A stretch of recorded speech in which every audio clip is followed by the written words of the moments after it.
primeira pergunta, Gilberto, essas histórias tu escreveste agora ou elas vinham sendo guardadas, escritas, esperando o momento de sair em livro? A minha mãe morava a mais ou menos 50 metros daqui. Ela morava na Fernandes Vieira, ao lado do Zafari. Claro que o Zafari é algo muito recente nessa história, né? Houve ali uma fábrica de balas, antigamente, e tinha um edifício. E nós somos os primeiros moradores daquele prédio. Um tio meu que construiu. E nós somos os primeiros moradores. E a minha mãe faleceu há pouco. Eu ainda tenho dificuldade de pegar a Fernandes Vieira. Se eu puder decidir com o carro, eu pego outro trajeto. E nós somos 3 filhos. A minha mãe era uma mulher encantadora. E nenhum dos 3 consegue no apartamento para fechar a janela. A janela está como se ela estivesse ali para que as pessoas abanassem. E as histórias são histórias que a minha mãe me contava, a minha avó. E muitas não têm final porque ela tinha um certo pudor, porque muitas das pessoas ainda estavam vivas, ou seus descendentes caminhando pelo Bonfim, então poderia ter algum constrangimento. As polacas, por exemplo, uma vez o Moacir Scliar quis falar sobre o assunto das prostitutas que vinham da Europa oriental, e formaram parte de uma rede no mundo novo de prostituição nas grandes capitais. Buenos Aires. Exatamente, Buenos Aires, no Rio de Janeiro, né? E a minha mãe se negava terminantemente de mencionar os nomes porque tinha medo de algum familiar. E a gente se cruzava algumas vezes na feira da João Teles com descendentes dessas famílias. Tinha até uma senhora que está aí numa das histórias que eu lembro que nós passamos por elas, a mãe e as filhas, e elas não cumprimentaram a minha mãe com o entusiasmo que a minha mãe as cumprimentou. E eu perguntei, mas o que houve que elas estão bravas contigo? Não, isso é outro que eu vou te contar em casa. Era uma descendente que toda a vida no Brasil achou que a minha avó fosse revelar algum segredo dela não permitido. A história do padre e a judia, esse amor teria acontecido naquela igreja ali ao lado do pronto-socorro. O padre era umas troianas, o padre era lindo demais. Igreja do Espírito Santo. Mas eu até hoje não sei o quanto tem de realidade ou de fantasia, porque eu era uma criança e essas histórias eles me contavam. Eu sempre pedi para minha mãe contar de novo, mas ela sempre não deixava de contar o final. Faz um romance de um padre com a judia que se apaixona por ele, mas talvez não tenha acontecido. Possa ter sido apenas fantasia minha, eu não sei dizer. E o noivo argentino, a história do noivo argentino. Coitada do noivo, isso é real. A pena da menina, a menina pensou que ia casar finalmente e era o golpe de um argentino safado. Coitado do noivo. Aquela história, aquela família se envolveu, aquilo tudo é 100% verdadeiro. Ali é verdade. Tudo é totalmente verdadeiro. E a história daquele senhor da loja, que era alemão, que confessou para o meu pai que era judeu escondido, também é totalmente verdadeiro. Agora fala para nós sobre o diabo. O diabo andava por todas as ruas, por todos os lugares, o diabo era uma presença permanente. O diabo, para o universo dos judeus da Europa Oriental, ele começa com uma incorporação, dizem que havia uma noiva que morre, então aquele espírito meio inquieto vai buscando um corpo para ocupar, assim, né? E assim ele ganha vida e modifica aquela pessoa, ela passa a ter um comportamento diferente. Então, essas histórias do Édipo povoaram sempre o imaginário dos judeus de origem da Europa Oriental, da Europa Central. É uma coisa que acompanha, teve até uma peça teatral. Eu tenho quase certeza que eu assisti essa peça quando eu era criança, com a minha mãe, na Ramiro Barcelos, ali do Clube de Cultura, que era a história do Édipo, que fez muito sucesso. Essa peça é de 100 anos atrás, um pouco mais, na Europa, ela foi levada em vários lugares, sobre o Édipo. Até que vem aquela senhora que é quem resolve todos os problemas e diz o seguinte: não tem diabo nenhum, tudo na cabeça de você. Aquilo é uma homenagem que eu faço para a vovó desse meu amigo aqui. É uma homenagem para a avó do Fernando, que era uma mulher central no Bonfim na época. Ela era uma mulher de uma força impressionante. a avó do Fernando. E aquilo ali tem um pouco de...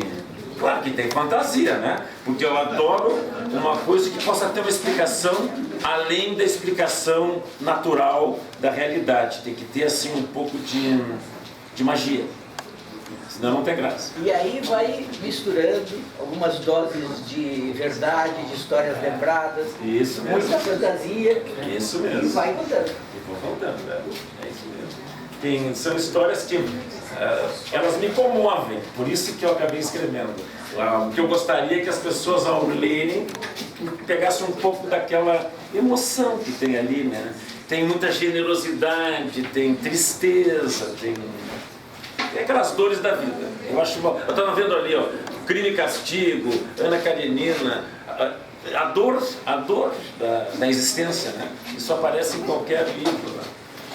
Que a gente queira que dure mais do que uma semana. Esse bom fim ainda existe? Tudo bom? Eu acho que existe dentro de todos nós, até os que não moraram aqui. Eu acho. Essas dores são universais. Fazia tempo que eu não lia um conjunto de textos sobre o bom fim tão intenso e com tanta verossimilhança. Eu fiquei pensando assim, eu lia isso no Macinisquinho. E agora tu assume Quem me dera, mas esse papel de contar o bom fim, as suas disputas, intrigas, sonhos, ambições, as pessoas de verdade pelas ruas do bom fim. O que há em comum é ter morado aqui, né? Isso aqui era um mundo à parte. Eu acho que aqui se tem uma representação de todo o universo. É que nem aquele conto do Borges, né? Que nem o Aleph. É aquela pedrinha mágica pela qual se enxerga todo o cosmos. Não é? Eu acho que é mais ou menos assim. É uma maneira, dá para olhar o mundo todo através de um bairro. Acho. Na tua infância, adolescência, no Bonfim, tinha muitas livrarias? Tinha, no Oswaldo Aranha tinha livrarias, e tinha uma vida muito intensa eu acho que era uma vida cultural, eu diria, tinha, até para uma criança, tinha atividades, eu me lembro, tinha atividades com música, com teatro, era muito bonito, o jornal funcionava muito, revistas, livros, na minha casa a gente sempre gostou muito de ler, a minha irmã Margarete lia, eu me lembro desde pequenininha ela lendo para mim. Então, eu não percebo diferenças muito grandes, assim. Acho que essa vontade essa curiosidade e coisas de cultura sempre tem. Aliás, as pessoas falam, conhece o Gilberto? Claro, conheço o Gilberto. De onde é que vem a paixão dele pelos livros? Ele está perguntando a parte onde tem livros e o Gilberto está na área. De onde vem essa paixão por livros?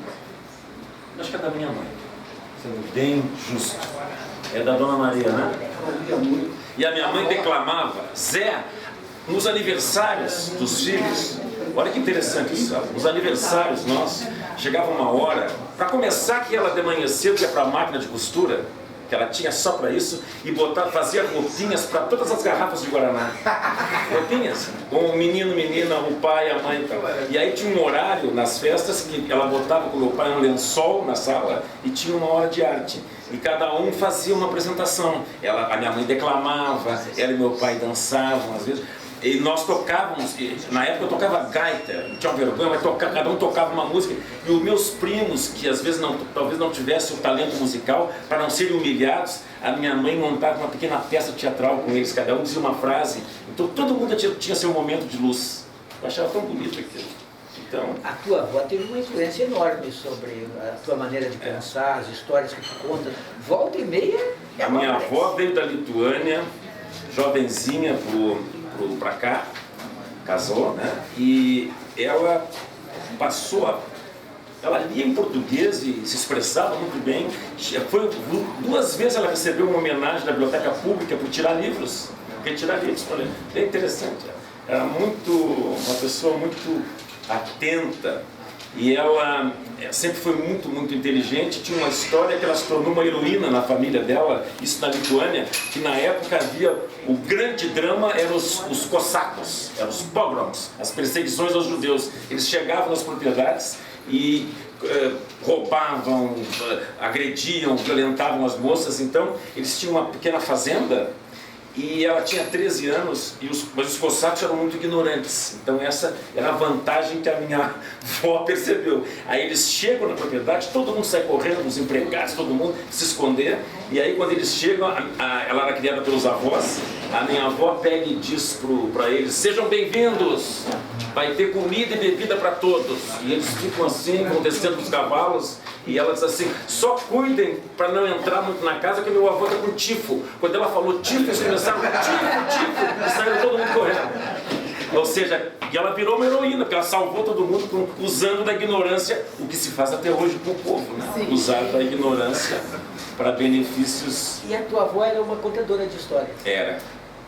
E tinha um humor, ela tinha, aí está escrito, algumas histórias daquelas que vieram no mesmo navio. Tem uma que até hoje tem gente da família que anda por aí, que durante a viagem ela tinha que se encontrar com o marido aqui, tá? No Porto de Rio Grande. E que ele estaria esperando por ela. Durante a viagem, ela transou com toda a hierarquia da marinha mercante, ela transou. Todos, não teve nenhum. E aí quando ela desce, eles se abraçam. E a partir de então, nunca mais se soube de nada atípico.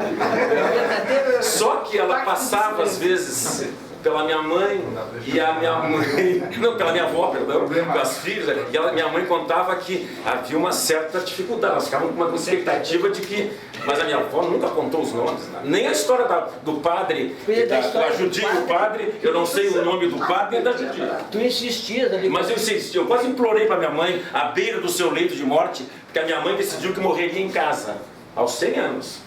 Ela tinha esse direito, uma mulher muito tempo. Bom, o Fernando visitou muito ela. E a gente combinou que ela não iria para o hospital, nem botaria soro, nem nada, e foi ficando em casa. A gente tentava levar ela para o hospital, ela não. E aí, até os últimos dias eu tentei obter o nome, pelo menos, do padre, esse quem era, não. Ela não entregou. Ou seja, aquele padre, ele existiu de fato. Existiu o padre e ela também. No caso, com a judia não se sabe, mas... Não, ela existe. Ela existe, os filhos existem, é claro. Então ainda dá para saber. Mas não dá para saber se teve o caso dela com o pai. Nossa, não, uma história fantástica. A tua mãe, ela não nasceu no Brasil, mas... A minha mãe nasceu na Lituânia e veio para o Brasil com 3 anos. Certo, mas foi registrada... A minha mãe declamava o Camões lírico, assim, o que tu quiser.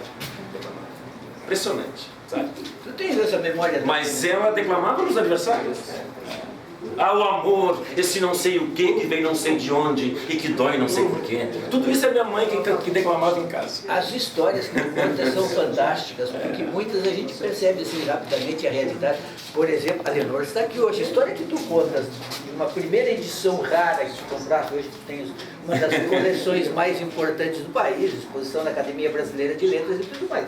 Mas aquela história de que vocês estavam viajando, viagem assim de jovem casal, e que de repente tu encontraste uma edição, uma primeira edição, e tu dizes, vou comprar. Olha, quando eu comecei a namorar a Leonor, Isso é amor. eu fiz aniversário no mês seguinte. Sabe o que ela me deu de presente? Um dicionário de Tupi-Guarani português. Fiquei louco por ela. Eu me apaixonei por ela de vez ali. Uma mulher que me dá um dicionário de Tupi-Guarani português. E ela aceitou na boa? Claro! Encerrar a viagem e voltar ela mais é cedo parceira. para comprar a primeira edição. A Leonor é a melhor coisa que me aconteceu. Sem exagero. Sem exagero nenhum. Agora, o que todo mundo pergunta para escritor, ainda mais escritor atarefado como tu, um médico renomado e tudo mais, como é que encontra tempo para escrever? O Saulo estava me perguntando ali agora, que horário tu escreve? Eu disse, cara, eu não tenho nada para fazer, eu escrevo qualquer hora. Agora, tudo bem, tem tanta coisa para fazer. Qualquer hora, mais de manhã cedo, eu acho, mas qualquer hora. Mas de manhã cedo, bem cedinho. Nós acordamos muito cedo, eu e meu amor, bem cedinho. Tu tens assim método? Ou é uma coisa que vem e tem que... Não, eu tenho, graças a Deus a gente tem computador, né? Eu tenho coisas escritas de muito tempo que eu vou... Eu tenho umas coisas ainda, tem várias histórias do Bonfim que ainda estão por... Está quase pronta, está tudo na minha cabeça e no papel. Tem mais histórias O começo e o fim eu sei, é só trabalhar o É que nem o Borges dizia, né? Ele sabe o começo e o fim do conto. O meio ele trabalha. E tu adotaste um estilo que é um estilo bastante oral, de contar a história como realmente quem está conversando, como quem chega e diz assim, olha, eu vou te contar a história, sabe o que aconteceu com o padre, com a judia? Pois é, eu não sei tudo, porque a minha mãe não disse tudo. Eu insisti com a minha avó, mas ela não contou tudo, mas de toda maneira eu tenho que contar o que eu sei. É uma conversa. Não sei se eu sou muito novo na literatura, não sei se eu tenho um estilo. Quero escrever, ver se alguém entende o que eu estou sentindo. Ponto. Olha, eu diria que tem um estilo, tem uma marca, tem um jeito de contar isso, aparece logo. Não? Por exemplo, esse texto que eu escrevi para a peça de teatro que nós montamos com o Zé, eu comecei e eu escrevia pensando no Zé falando, assim, como ajuda isso, né? E assim foi. Agora, tu também tens uma admiração por escritores importantíssimos e tu tens um conhecimento muito grande sobre eles, como mostraste isso em relação a Dante, Proust, Borges. Eles fazem parte assim, de uma espécie de panteão dos teus valores estéticos, com releitura frequente. Eu acho que eu leio muito mais coisas que eu já li antes do que coisas novas, sinceramente. Se alguém me perguntasse o que tu está lendo hoje de novos autores, infelizmente eu não estou lendo nada de novos autores. Eu gosto de reler coisas que eu já li antes, que eu gosto. Estava olhando ali Crime e Castigo, pelo amor de Deus, eu acho que eu já reli umas 4, 5 vezes. Eu prefiro isso, é uma questão pessoal. Então assim, eu não conheço grande parte da literatura mais recente. Completo desconhecimento. Chega uma época que as releituras tomam conta da gente. Eu prefiro a releitura. Prefiro a releitura, eu acho tão como é interessante, e essas obras que ficam são universais, tu relê, tu sempre encontra um novo ângulo, né? Uma nova fonte assim, de despertar curiosidade. Eu gosto dessas coisas que eu acho que eu sempre gostei, vou relendo. Tu acreditas naquela frase que se diz em relação às pessoas do tipo, tu saíste do Bonfim, mas Bonfim nunca saiu de ti? É lógico, a gente tem eu acho que a infância é a grande matriz, assim, dessas coisas que a gente vai jogar na literatura. Não sei, para mim tem coisas tão, parece tão doído, tudo é tão intenso, né, na infância, né? Eu me lembro, por exemplo, que eu não escrevia, né? Eu sempre conto para a Leonor essa história. Eu tinha 2 amigos que foram criados pela avó aqui na Fernandes Vieira, no meio da quadra. E a minha mãe dizia assim, olhou com o dedo assim para mim, disse, vai ser uma fadinha, Gilberto, tu nunca briga com eles porque eles são muito sofridos, eles não têm mãe.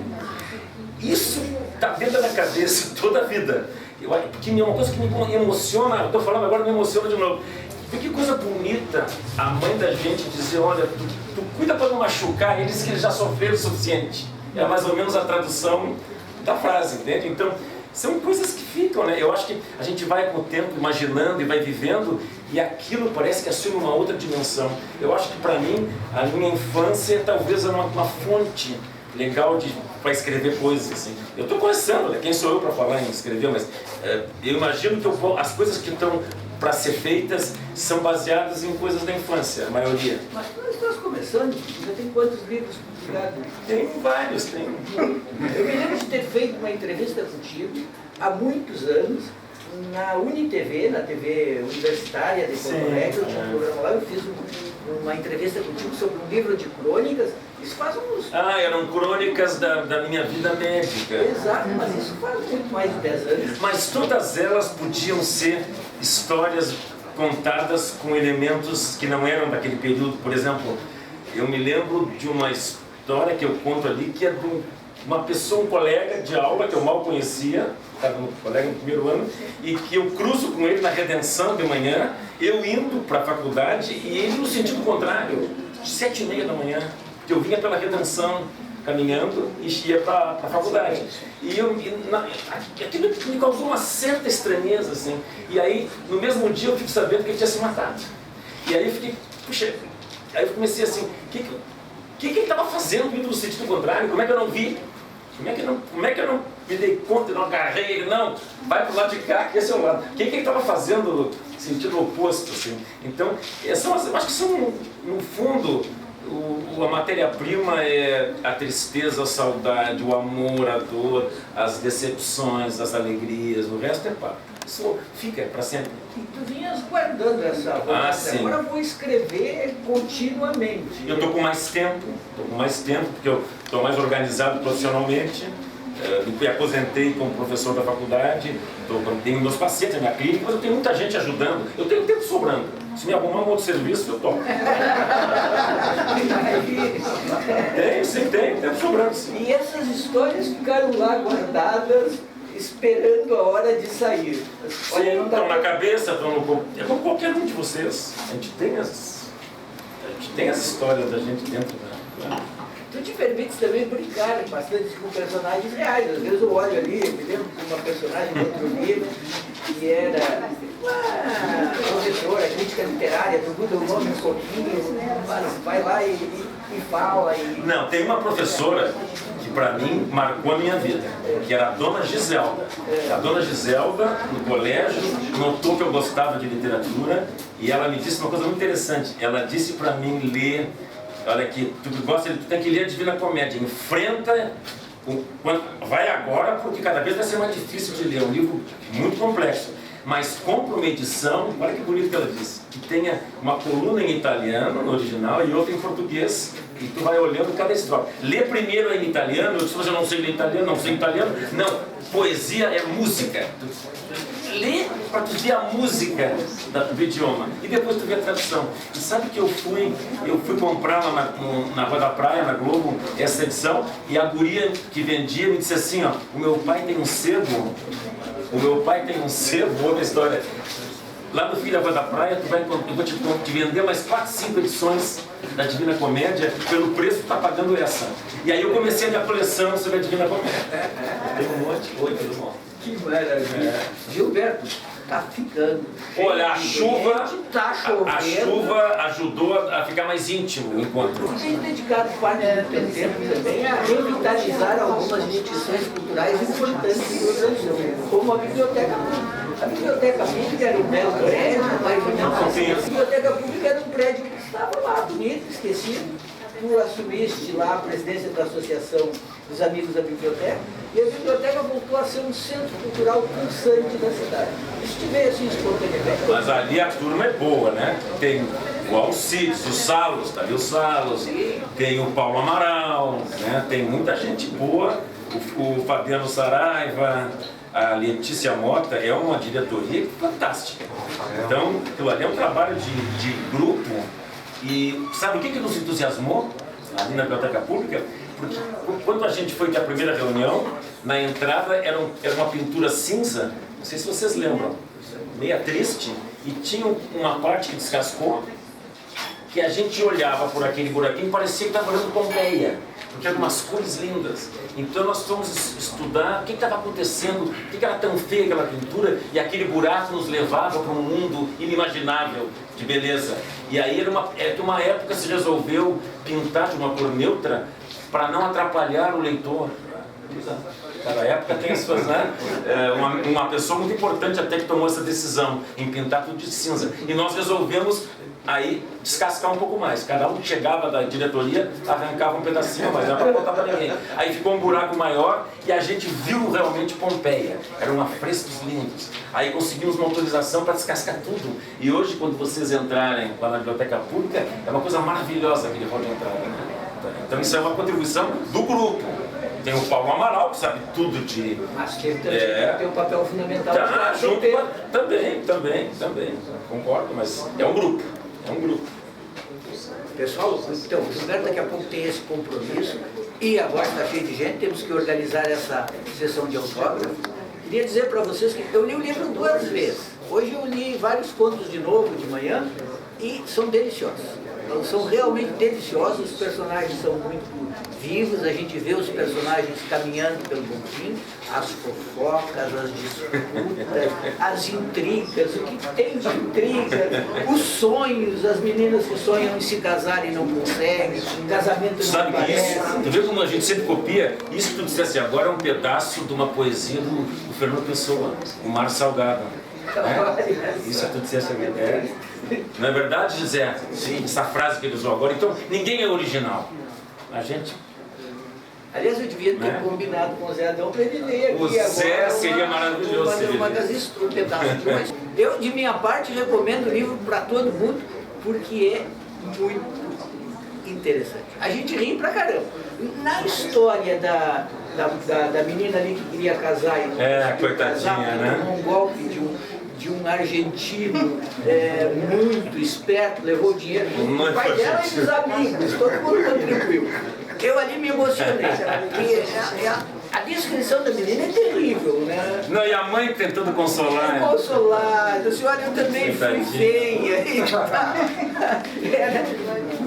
Super, parabéns pelo livro, boa sessão de autógrafos, está todo mundo esperando. Olha, eu queria só, não vou deixar de usar esse momento bonito para mim, para dizer que eu fico muito feliz que uma nova livraria é aberta e nesse local tão bonito aqui e com um bom gosto. Olhem ali, puxa, Crime e Castigo do Dostoiévski, Ana Karenina do Tolstói, pelo amor da Divina Comédia. Então, já se vê que o compromisso aqui é com a boa literatura, né? A exceção do meu livro, claro, que foi uma combinação da editora, deve ter rolado uns dólares aí para aceitarem o livro. Mas... Então é isso, muito obrigado pela sua